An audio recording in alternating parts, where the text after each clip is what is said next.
One of the things we love to see our kids do is save money, and we encourage it. But over time, once they have accumulated some savings, how do they grow that money? How do they grow the money that they've saved? And what does that even mean, grow? I mean, we're not like talking about planting trees or something. How do you grow money? Grow means that what you have saved increases in value without you having to add more to it. Example, maybe you saved $500 over like a year or something. Then you check your account and that $500 is now worth $550, $50 more. Your money has grown. So how do we grow our savings?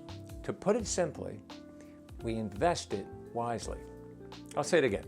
We invest it wisely, and the wisely part's very important.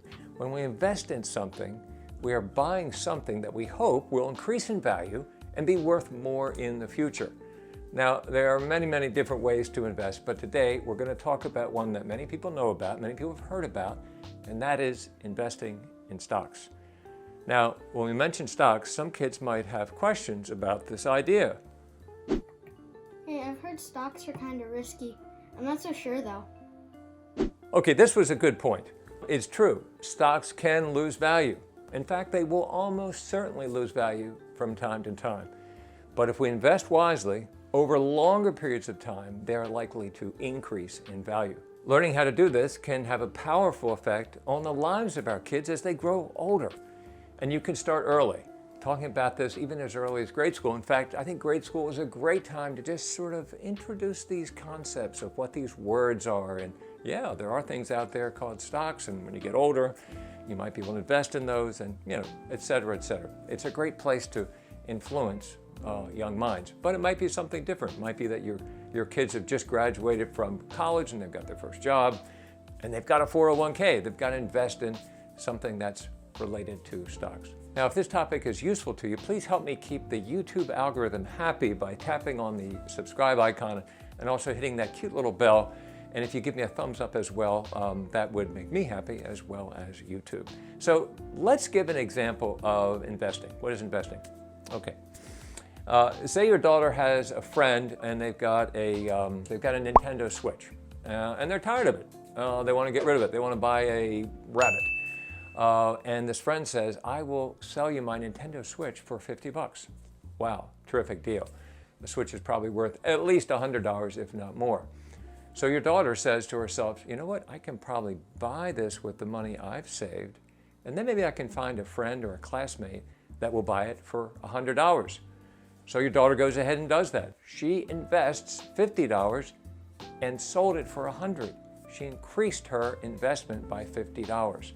That was a pretty terrific investment. Investing in stocks is a similar idea. We buy a stock, a share of stock is what it's called, and we hope that it will be worth more in the future. We hope that it will grow in value. Many people invest in stocks at work through something called a 401k. So what is a stock in the first place? You buy a stock in a specific company.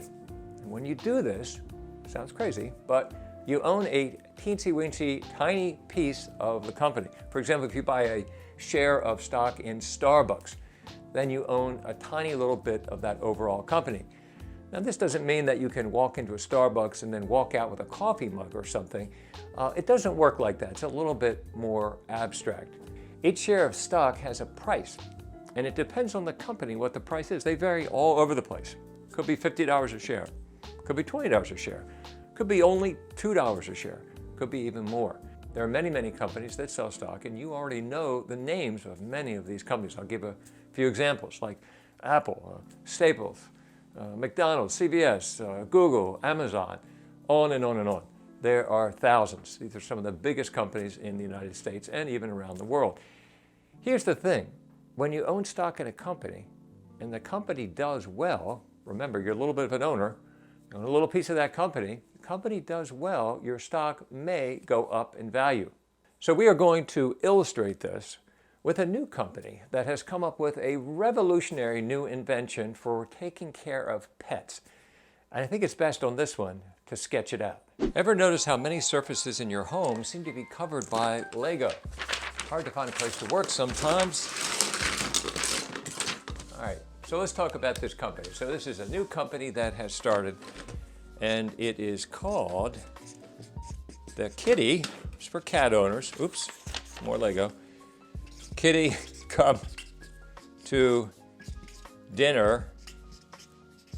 Oops, Collar Company. Okay, so they make a thing for the cats called the Kitty Come to Dinner. Here's the problem that they solve. Here we have a house and we have a cat owner inside the house. It's dinner time and they've got the dinner right here for the cat, but they don't know where the cat is. Cat's nowhere to be found, right? Cat's somewhere out in the yard somewhere or hiding in the woods or something like that, a million miles away, out of reach, out of sight, and they want him to come home for dinner. Here's a cool cat with some whiskers. Cool thing is this little collar thing has like a speaker in it. It goes around the cat, there's a little speaker, and over here there's a base unit, person can talk into it, and the cat can hear them get called to dinner.